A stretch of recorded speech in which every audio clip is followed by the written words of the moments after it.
Good morning students. ನಿನ್ನೆ ಕ್ಲಾಸಲ್ಲಿ ನಾವು ಎಲೆಕ್ಟ್ರಿಕ್ ಪೊಟೆನ್ಷಿಯಲ್ ಅಂಡ್ ಕೆಪಾಸಿಟರ್ಸ್ ಚಾಪ್ಟರ್ನ ಕಂಪ್ಲೀಟ್ ಆಗಿ ಮುಗಿಸಿದ್ವಿ. ಪ್ರಾಬ್ಲಮ್ಸ್ ಕೂಡ ಆಲ್ಮೋಸ್ಟ್ ಎಕ್ಸಾಮಿಗೆ ಬಂದಿರತಕ್ಕಂಥವು ಬರುವಂಥ ಇಂಪಾರ್ಟೆಂಟ್ ಅನ್ನ ಮಾಡಿದ್ವಿ.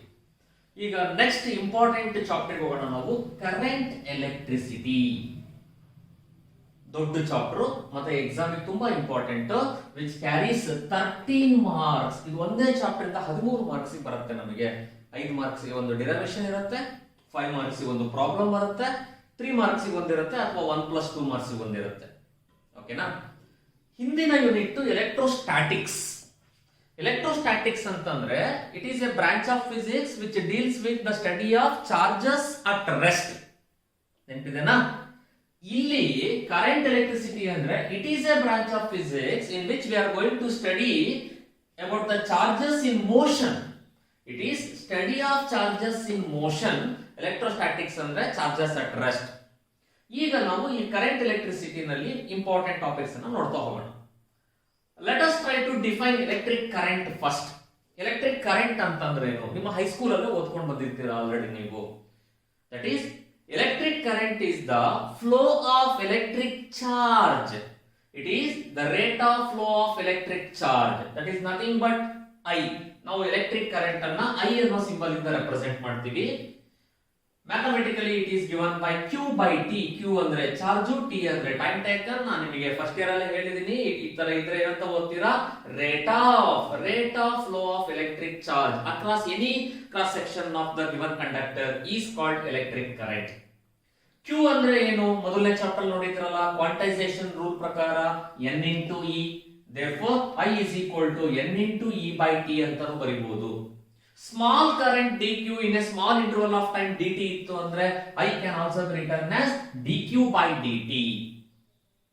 ಓಕೆನಾ? ಇನ್ಮೇಲೆ ಕರೆಂಟ್ ಅಂದ ತಕ್ಷಣ ಈ Q by T ಅಥವಾ N into E by T ನೆನಪಾಗಬೇಕು ಫಾರ್ಮುಲಾ ನಿಮಗೆ. That is rate of flow of electric charge across any cross section of the conductor.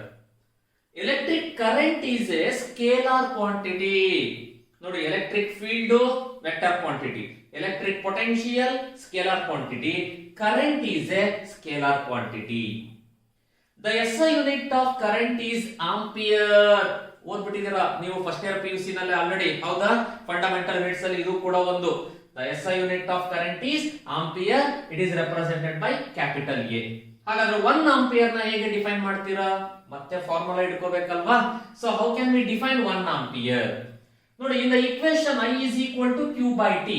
If Q is equal to 1 coulomb, time T is equal to 1 second, then current is said to be 1 ampere. ಹೇಗೆ define ಮಾಡೋಣ? Current is said to be 1 ampere when 1 coulomb of charge flows across the given area of the conductor in 1 second, or rate of flow of electric charge per second across any cross section of the conductor.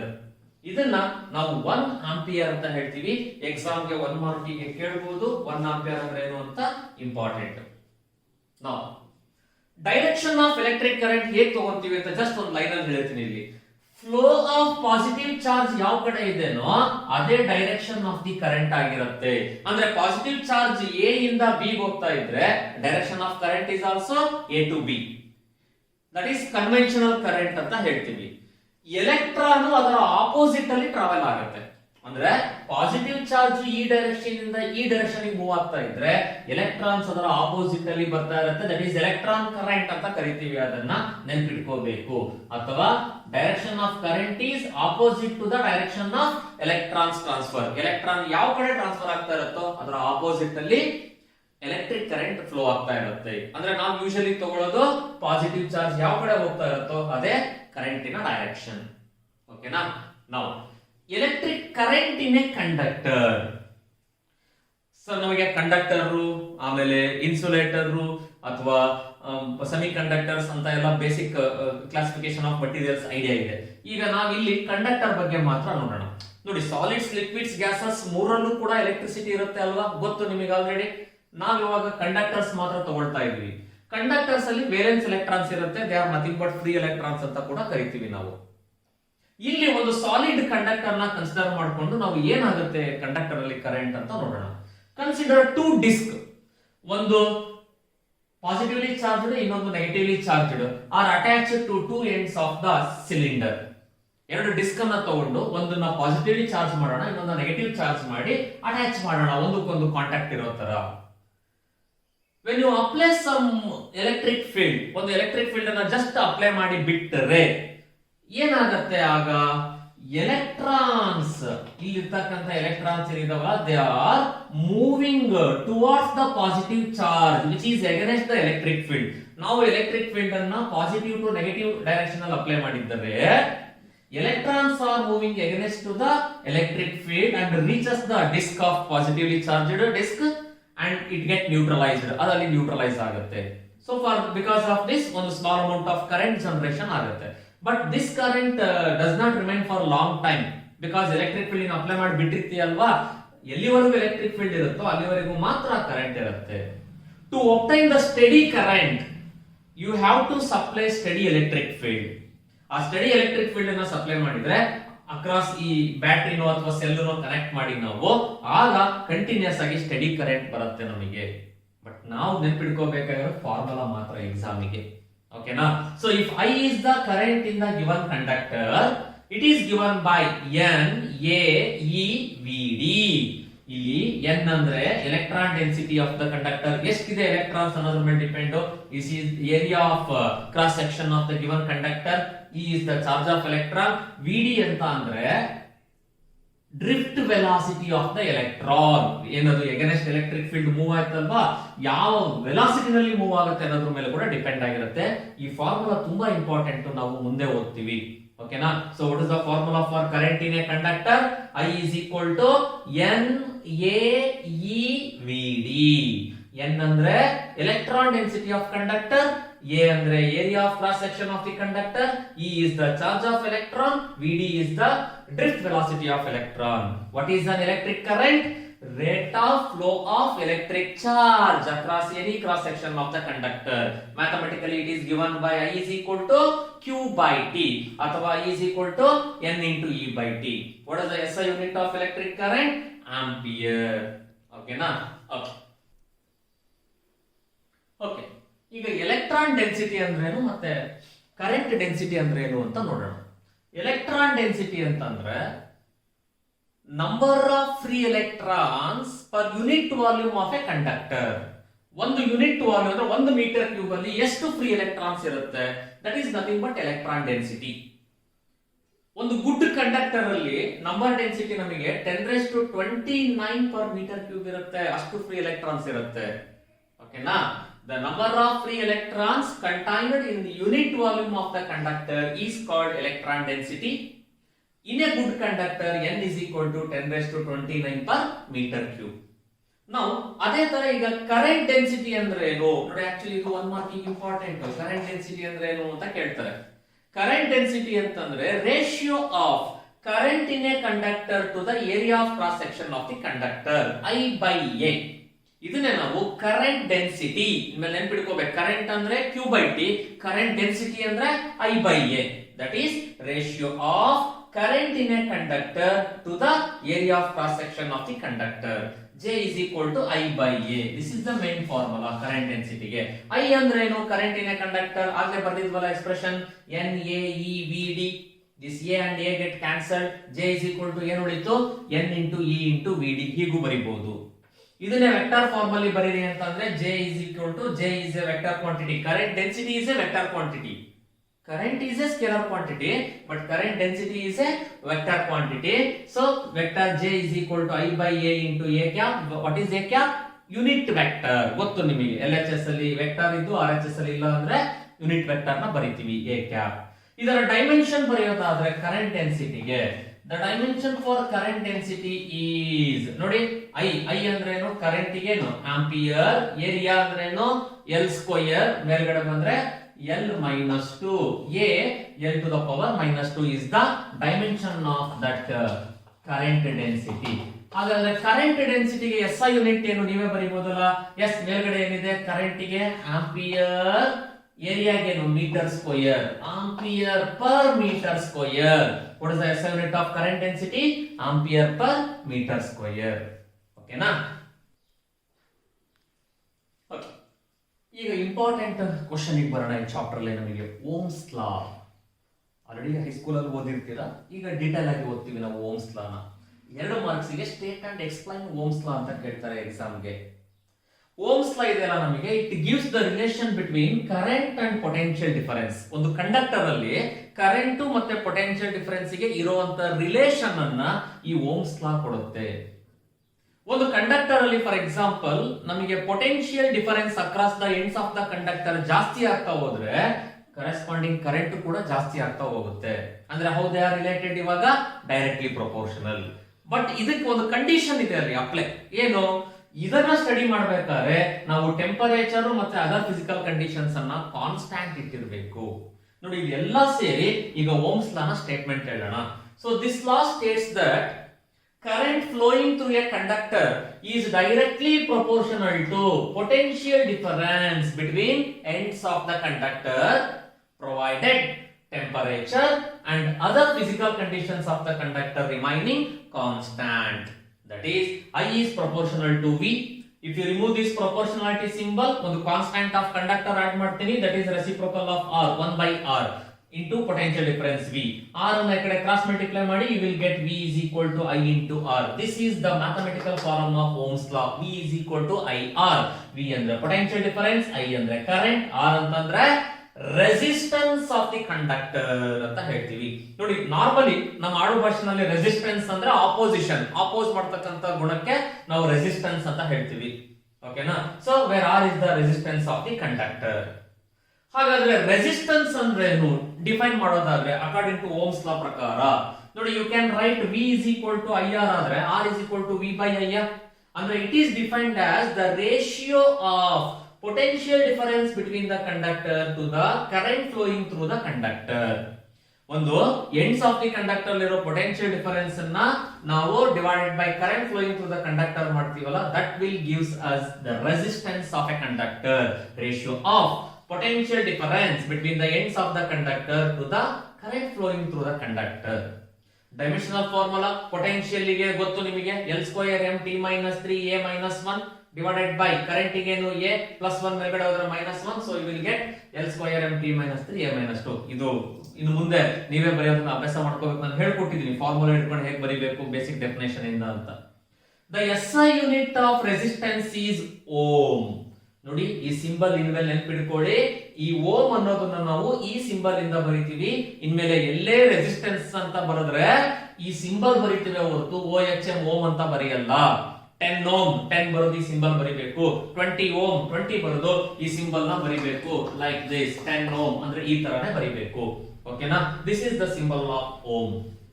1 ohm ಅಂದ್ರೆ ಏನು ಮತ್ತೆ equation ಇಟ್ಕೊಳ್ಳಿ. ಇದು equation R is equal to V by I. When V is equal to 1 volt, I is equal to 1 ampere. 1 by 1 ಏನಾಯ್ತು? 1 ohm. How can you define 1 ohm? The resistance of a conductor is said to be 1 ohm when it has a potential difference of 1 volt across the ends of the conductor and current flowing through it is 1 ampere. ನೋಡಿ ಇದನ್ನೇ ನಾವು 1 ohm ಅಂತ ಹೇಳ್ತೀವಿ. ಇದು ಕೂಡ exam ಗೆ 1 mark ಗೆ ಕೇಳಬಹುದು, ನೆನಪಿಟ್ಕೊಳ್ಳಿ 1 ohm. ಇನ್ನ ಈ ರೆಸಿಸ್ಟೆನ್ಸ್ ಗೆ ರೆಸಿಪ್ರೋಕಲ್ ಆಗಿ ಇನ್ನೂ ಒಂದು ವರ್ಡ್ ಅನ್ನ ಯೂಸ್ ಮಾಡ್ತೀವಿ ನಾವು, ಎಂಟ್ರೆನ್ಸ್ ಎಕ್ಸಾಮ್ ಅಲ್ಲಿ ಬೇಕಾಗುತ್ತೆ. That is conductance, capital G ಇಂದ ರೆಪ್ರೆಸೆಂಟ್ ಮಾಡ್ತೀವಿ. Conductance is the reciprocal of resistance, that is G is equal to 1 by R. ನೋಡಿ ಇದರ SI ಯೂನಿಟ್ ಈ ಓಮ್ ಬರೀತೀನಲ್ಲ, ಇದರ ಉಲ್ಟಾ MHO, ಮೋ ಸಿಂಬಲ್ ಕೂಡ ಉಲ್ಟಾ, ಇದನ್ನ ಮೋ ಅಂತ ಓದ್ತೀವಿ. ಕೇಳಿನಲ್ಲಿ ಇವತ್ತಿನವರೆಗೂ ಕೇಳಿಲ್ಲ, ಬಟ್ ಎಂಟ್ರೆನ್ಸ್ ಅಲ್ಲಿ ಕೇಳಿದ್ದಾನೆ. ಕಂಡಕ್ಟೆನ್ಸ್ ಅಂದ್ರೆ ರೆಸಿಪ್ರೋಕಲ್ ಆಫ್ ದ ರೆಸಿಸ್ಟೆನ್ಸ್, ಅದರ SI ಯೂನಿಟ್ ಮೋ ಆಗಿರುತ್ತೆ. ಇಷ್ಟು ಗೊತ್ತಾಯ್ತಲ್ವಾ? ಓಕೆ, ನೆಕ್ಸ್ಟ್ ಹೋಗೋಣ. ಈಗ ಎಲೆಕ್ಟ್ರಿಕಲ್ ರೆಸಿಸ್ಟೆನ್ಸ್ ಕಂಡಕ್ಟರ್ ನ ಯಾವ ಯಾವ ಡೈಮೆನ್ಷನ್ ಮೇಲೆ ಡಿಪೆಂಡ್ ಆಗಿದೆ ಅಂತ ನೋಡೋಣ. ರೆಸಿಸ್ಟೆನ್ಸ್ ಅಂದ್ರೆ ನಾನು ಹೇಳಿದೆ ನಿಮಗೆ ಆಲ್ರೆಡಿ ಅವಾಗಲೇ, it is nothing but ratio of V by I.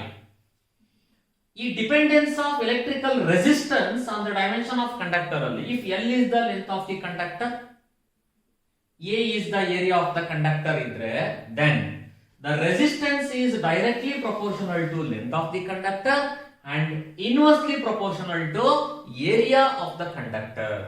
ಅಂದ್ರೆ ಲೆಂತ್ ಜಾಸ್ತಿ ಆಗ್ತಾ ಹೋದಾಗೆಲ್ಲ ರೆಸಿಸ್ಟೆನ್ಸ್ ಆಫ್ ದ ಕಂಡಕ್ಟರ್ ಜಾಸ್ತಿ ಆಗ್ತಾ ಹೋಗುತ್ತೆ. ಏರಿಯಾ ಜಾಸ್ತಿ ಆಗ್ತಾ ಹೋದ್ರೆ ರೆಸಿಸ್ಟೆನ್ಸ್ ಬರ್ತಾ ಬರ್ತಾ ಕಡಿಮೆ ಆಗ್ತಾ ಬರುತ್ತೆ. ಈಗ 2 ಮೀಟರ್ ವೈರ್ಗೆ 2 ಓಮ್ಸ್ ಇದೆ ಅಂತ ಅಂದ್ರೆ 20 ಮೀಟರ್ ವೈರ್ ಆದಾಗ ರೆಸಿಸ್ಟೆನ್ಸ್ ಆಟೋಮೆಟಿಕಲಿ ಏನಾಗಿರುತ್ತೆ, ಜಾಸ್ತಿ ಆಗಿರುತ್ತೆ. 2 ಮೀಟರ್ ಸ್ಕ್ವೇರ್ ಏರಿಯಾ ಇದ್ದಾಗ 1 ಓಮ್ ಇದೆ ಅಂತ ಅಂದ್ರೆ ನಿಮಗೆ 10 ಮೀಟರ್ ಸ್ಕ್ವೇರ್ ಇದ್ದಾಗ 1 ಓಮ್ ಗಿಂತ ಏನಾಗುತ್ತೆ, ಅದು ಕಡಿಮೆ ಆಗುತ್ತೆ. That is R is directly proportional to L, inversely proportional to A.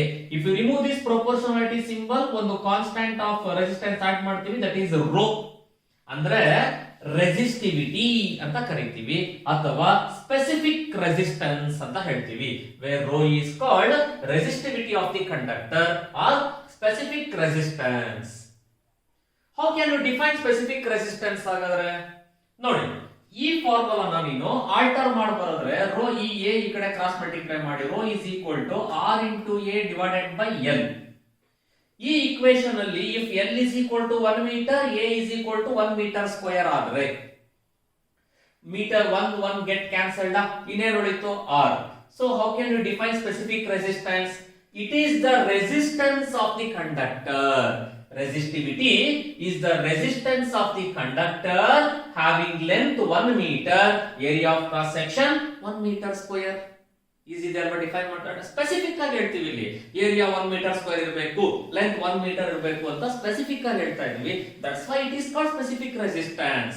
That is, it is the resistance of a conductor having length 1 meter and area of cross section 1 meter square. ಹಾಗಾದ್ರೆ ಇದರ SI unit ಏನು ಬರೆಯೋದಾದ್ರೆ ನೋಡಿ, resistance ಗೆ ohm, ಏರಿಯಾಗೆ metre square, length ಗೆ metre, metre metre cancel ಆದ್ರೆ ಇನ್ನೇನು ಉಳಿತು, ohm metre. The SI unit for resistivity of a conductor is ohm metre. Even ಇದಕ್ಕೆ ನೀನು ಡೈಮೆನ್ಷನಲ್ ಫಾರ್ಮುಲಾ ಬರೆಯೋದು ಕೂಡ ಈಸಿ. ರೆಸಿಸ್ಟರ್ ಗೆ ನೀನು ಡೈಮೆನ್ಷನಲ್ ಫಾರ್ಮುಲಾ ಏನ್ ಬರ್ದಿರ್ತೀಯೋ ಅದಕ್ಕೆ ಲೆಂತ್ ಎಕ್ಸ್ಟ್ರಾ ಎಲ್ ಆಡ್ ಮಾಡ್ಬಿಟ್ರೆ ಮುಗಿತಲ್ವಾ. That is L cube mt minus 3 a minus 2 ಆಗುತ್ತೆ. ಈಗ ಕಂಡಕ್ಟಿವಿಟಿ, ರೆಸಿಸ್ಟೆನ್ಸ್ ಗೆ ರೆಸಿಪ್ರೋಕಲ್ ಯಾವುದು, ಕಂಡಕ್ಟೆನ್ಸ್. ರೆಸಿಸ್ಟಿವಿಟಿಗೆ ರೆಸಿಪ್ರೋಕಲ್ ಕಂಡಕ್ಟಿವಿಟಿ. ಸಿಗ್ಮಾ ಅನ್ನೋ ಸಿಂಬಲ್ ಇಂದ ರೆಪ್ರೆಸೆಂಟ್ ಮಾಡ್ತೀವಿ. It is the reciprocal of resistivity of the conductor. What is conductivity of a conductor? It is reciprocal of resistivity of the conductor. That is sigma is equal to 1 by rho ಅಂತ ಬರೀತೀವಿ. 1 by rho ಇರೋದ್ರಿಂದ ಇದರ SI unit per ohm per metre ಅಂತ ಕೂಡ ನಾವು ಬರೀಬಹುದು. ಓಕೆನಾ? ನೋಡಿ, ಇವಿಷ್ಟು ಕೂಡ 1 ಮಾರ್ಕ್ ಅಥವಾ 2 ಮಾರ್ಕಿಗೆ ಎಕ್ಸಾಮ್ ಕೇಳುವಂತ ಇಂಪಾರ್ಟೆಂಟ್. ಮತ್ತೆ ಎಂಟ್ರೆನ್ಸ್ ಎಕ್ಸಾಮ್ CET ನಲ್ಲಿ ನಮಗೆ ಈ ಫಾರ್ಮುಲಾ ಬಹಳ ಕಡೆ ಕೇಳ್ತಾರೆ, ತುಂಬಾ ಎವ್ರಿ ಇಯರ್ ಕೇಳ್ತಾ ಇದ್ದಾರೆ. Rho is equal to R into A by L. Wire ನ ಏರಿಯಾ ಕೊಟ್ಟಿರಲ್ಲ, ರೇಡಿಯಸ್ ಕೊಟ್ಟಿರ್ತಾರೆ, ಅವಾಗ ಏ ಜಾಗದಲ್ಲಿ ಪೈ ಆರ್ ಸ್ಕ್ವೇರ್ ಹಾಕೋಬೇಕು. ಇವೆಲ್ಲ ಸ್ವಲ್ಪ ಇಂಪಾರ್ಟೆಂಟ್, ಚೆನ್ನಾಗಿ ನೋಡ್ಕೊಳ್ಳಿ. ಓಕೆನಾ? ಈಗ ನಾವು ಓಮ್ಸ್ ಲಾನ ಡೆಡ್ಯೂಸ್ ಮಾಡೋಣ. ದಟ್ ಈಸ್ ಎಕ್ಸಾಮ್ ಅಲ್ಲಿ state and deduce Ohm's law ಅಂತ ಕೇಳಿದ್ರೆ ಸ್ಟೇಟ್ಮೆಂಟ್ ಅನ್ನ ಹೇಳಿ ಡಿಡಕ್ಷನ್ ಮಾಡಬೇಕು. Consider a conductor of length L of area of cross section A. Let E is the electric field applied, V is the potential difference across the ends of the conductor, and E is the electron which moves against the direction of electric field with a velocity called drift velocity. Okay na? ಈಗ consider the relation between electric intensity and electric potential. ಹಿಂದಿನ chapter ಅಲ್ಲಿ ನಾವು derive ಮಾಡಿದ್ವಿ E is equal to minus dV by dr. ನಾನು ಹೇಳಿದ್ದೆ ಇದನ್ನ ನಾವು ಬೇರೆ ಕಡೆ V by d ಅಂತ ಕೂಡ ಬರ್ಕೊಂತೀವಿ ಅಂತ. ಇಲ್ಲಿ E is equal to V by L ಅಂತ ಬರ್ಕೊಳ್ಳೋಣ. Let us call this as equation number 1. This is the relation between electric field and potential. That is E is equal to V by L. Sign ಏನು ಬರೆಯಲ್ಲ ಇಲ್ಲಿ, magnitude ಮಾತ್ರ. E is equal to V by L. And current in a conductor is given by, current in a conductor is given by, ಅವಾಗಲೇ ನಾವು expression ಬರ್ದಿದ್ವಿ. Current in a conductor is given by I is equal to NaE into Vd. Let us call this as equation number 2. That is current in a conductor. ಈಗ Vd ಗೆ ನಾನು expression ಬರ್ಕೊಂಡು substitute ಮಾಡ್ತಾ ಹೋಗಬೇಕು. ಓಕೆನಾ? ಇದಕ್ಕೆ let acceleration of the electron is given by, what is the acceleration of the electron? It is nothing but F by m, because F is equal to m into A is equal to F by m. This F can be written as E into E. ಯಾಕೆ ಮೊದಲನೇ chapter ಅಲ್ಲಿ ಹೇಳಿದ್ದೆ ನಾನು electric field ಅಂದ್ರೆ ಏನು, it is nothing but force exerted by unit charge F by Q. ಇಲ್ಲಿ Q is the charge of electron, therefore E is equal to F by E. F is equal to ಏನಂತ ಬರೀತೀರಾ, E into E divided by M. What is E? Equation 1 ಪ್ರಕಾರ V by L. Therefore it is E by M into V by L. This is for acceleration. Okay now, since from equation 1. Now ಈಗ ಇಲ್ಲಿ ನೀವು ನೆನಪಿಟ್ಕೋಬೇಕಾಗಿರೋದು ಇನ್ನೂ ಒಂದು expression ಅಂತಂದ್ರೆ drift velocity can be return as a into tau. tau ಅಂದ್ರೆ ಏನು, ಹೊಸ symbol ಇವಾಗ ನಿಮಗೆ it is read as tau. Relaxation time ಅಂತ ಹೇಳ್ತೀವಿ, wear tau is called relaxation time. It is relaxation time. ನೋಡಿ ಯಾಕೆ ಈ ತರ ಬರ್ಕೊಂಡೆ ಅಂದ್ರೆ you are know that acceleration ಅಂದ್ರೆ ಏನು, rate of change of velocity. Since a is equal to v by t ಅಂತ ಬರೆಯೋದಾದ್ರೆ v is equal to a into t ಅಂತ ಬರೀಬಹುದು. ಸೊ v ಅಂದ್ರೆ ಡ್ರಿಫ್ಟ್ ವೆಲಾಸಿಟಿ, a ಅಂದ್ರೆ ಆಕ್ಸಿಲರೇಷನ್. ಇಲ್ಲಿ time ಅಂದ್ರೆ ನಾನು ಏನಂತ ಬರ್ಕೊಂಡಿದ್ದೀನಿ, ರಿಲ್ಯಾಕ್ಸೇಷನ್ ಟೈಮ್. ನೆಕ್ಸ್ಟ್ ಡಿಫೈನ್ ಮಾಡ್ತೀವಿ what is relaxation time ಅಂತ, ಜಸ್ಟ್ ತಿಳ್ಕೊಳ್ಳಿ ಸಾಕು. vd is equal to a into tau, where tau is called relaxation time. ಹಾಗಾದ್ರೆ vd ನ ನಾವು ಏನಂತ ಬರೀಬಹುದು ನೋಡಿ, vd is equal to a ಅಂದ್ರೆ ಆಕ್ಸಿಲರೇಷನ್, ಇಲ್ಲಿ ಮೇಲ್ಗಡೆ ಏನಿದೆ ಆಕ್ಸಿಲರೇಷನ್ ಜಾಗದಲ್ಲಿ ev by ml into tau. This is equation 3 ಅಂತ ಕರ್ಕೊಂತೀನಿ. So put the drift velocity value in equation 2. Equation 2 ಗೆ ಇದನ್ನ ಸಬ್ಸ್ಟಿಟ್ಯೂಟ್ ಮಾಡಿದರೆ you will get equation 2 becomes I is equal to NAE into VD ಜಾಗದಲ್ಲಿ EV by ML into tau, or this can be written as NAE into E square divided by M into ಇಲ್ಲಿ ಏನು ಉಳ್ಕೊಂಡಿದೆ ನಮಗೆ, okay V ಉಳ್ಕೊಂಡಿದೆ, tau ಉಳ್ಕೊಂಡಿದೆ, ಕೆಳಗಡೆ L ಉಳ್ಕೊಂಡಿದೆ. ಇದನ್ನೇ ನಾನು ಇವಾಗ ಸ್ವಲ್ಪ order ಪ್ರಕಾರ ಬರೀತೀನಿ ಅಷ್ಟೇ. n e square tau divided by m into a by l into v. ಓಕೆನಾ, ಆರ್ಡರ್ ಪ್ರಕಾರ ಮಾಡಿದೀನಿ, ಬೇರೆ ಏನು ಚೇಂಜ್ ಮಾಡಿಲ್ಲ. ಈಗ ಈ v ಗೆ ಎಕ್ಸ್ಪ್ರೆಷನ್ ಬರ್ಕೊಂಡ್ರೆ ಇದನ್ನ v is equal to, okay ನೋಡಿ ಏನ್ ಬರಿಬಹುದು, ಇವೆಲ್ಲವೂ ಈ ಕಡೆ ತಗೊಂಡು ಬಂದ್ರೆ reciprocal m divided by n e square tau into L by A into I. ಯಾಕೆ ಹಿಂಗೆ ಬರ್ಕೊಂಡ್ವಿ ಅಂತ ಅಂದ್ರೆ ಮುಂದೆ ಹೇಳ್ತೀನಿ. ಇದೆಲ್ಲವೂ constant, m divided by n e square tau is a constant. ಇದು ಎಲ್ಲದನ್ನು ಸೇರಿ ನಾವು ರೆಸಿಸ್ಟಿವಿಟಿ ಅಂತ ಹೇಳ್ತೀವಿ. Now this can be written as v is equal to rho into L by A into I, that is the current I. ಯಾಕೆ, since m divided by n e square tau ಅಂತ ಅಂದ್ರೆ rho constant, m ಅಂದ್ರೆ mass of electron, number density, charge of electron, relaxation time, they are all constant of the conductor and it is nothing but specific resistance or resistivity. Therefore v is equal to rho into L by A into I. ಸ್ವಲ್ಪ ನೆನಪು ಮಾಡ್ಕೊಳ್ಳಿ, what is rho L by A? R. ಇದ್ರ ಹಿಂದಿನ electrical dependence ಅಲ್ಲಿ ಹೇಳಿದ್ವಿ ನಾವು ಅಲ್ವಾ. So rho into L by A is nothing but R. It is R into I. Since R is equal to rho L divided by A, therefore V is equal to R into I. It implies V is directly proportional to I. ಇದೆಲ್ಲ Ohm's law ಹೇಳಿದ್ದು, they are directly proportional to each other. Hence the Ohm's law. Easy ಇದೆ ಅಲ್ವಾ derivation? ನೋಡಿ ಬಹಳ easy ಇದೆ. ಏನಪ್ಪಾ ಅಂದ್ರೆ ಇಲ್ಲಿ ನೀವು relation between electric field and potential ನೆನ್ಪಿಡ್ಕೋಬೇಕು. E is equal to V by L. Current in a conductor expression ನೆನ್ಪಿಡ್ಕೋಬೇಕು. I is equal to NAEVD. ಈ VD ಗೆ ಎಕ್ಸ್ಪ್ರೆಷನ್ ಬರ್ಕೋಬೇಕು ನಾನು. ಅದಕ್ಕೆ ಏನ್ ಮಾಡಿದೆ, ಆಕ್ಸಿಲರೇಷನ್ ಗೆ F by M, F ಅಂದ್ರೆ E into E by M, E ಅಂದ್ರೆ V by L, E by M into V by L ಆಯ್ತು. ಡ್ರಿಫ್ಟ್ ವೆಲಾಸಿಟಿ ಅಂದ್ರೆ A into tau, A ಅಂದ್ರೆ EV by ML. ಈ VD ವ್ಯಾಲ್ಯೂ ನ equation 2 ನಲ್ಲಿ substitute ಮಾಡಿ n e square tau by m into a by l into v formal ಬರ್ಕೊಳ್ಳಿ. ಈ v ಗೆ ಎಕ್ಸ್ಪ್ರೆಷನ್ ಬರ್ಕೊಂತೀನಿ, ಯಾಕೆಂದ್ರೆ ಇದು ಎಲ್ಲದೂ ಕೂಡ ಕಾನ್ಸ್ಟೆಂಟ್ ಆಗಿರೋದ್ರಿಂದ ಹೀಗೆ ಬರ್ಕೋಬೇಕು. ಮುಂದೆ ಇನ್ನೊಂದು ಡಿರೈವೇಶನ್ ಮಾಡಿದಾಗ ಗೊತ್ತಾಗುತ್ತೆ ಯಾಕೆ ಹಿಂಗೆ ಬರ್ಕೋಬೇಕು ಅಂತ. ಓಕೆನಾ? Now so what is m divided by n square tau? It is rho, resistivity, rho into L by A into II2. What is rho L by A? Resistance R. Therefore V is equal to Ri, ಆದರೆ V is proportional to I, hence the Ohm's law. Okay, ಇಷ್ಟು ಚೆನ್ನಾಗಿ ಓದ್ಕೊಳ್ತೀವಿ.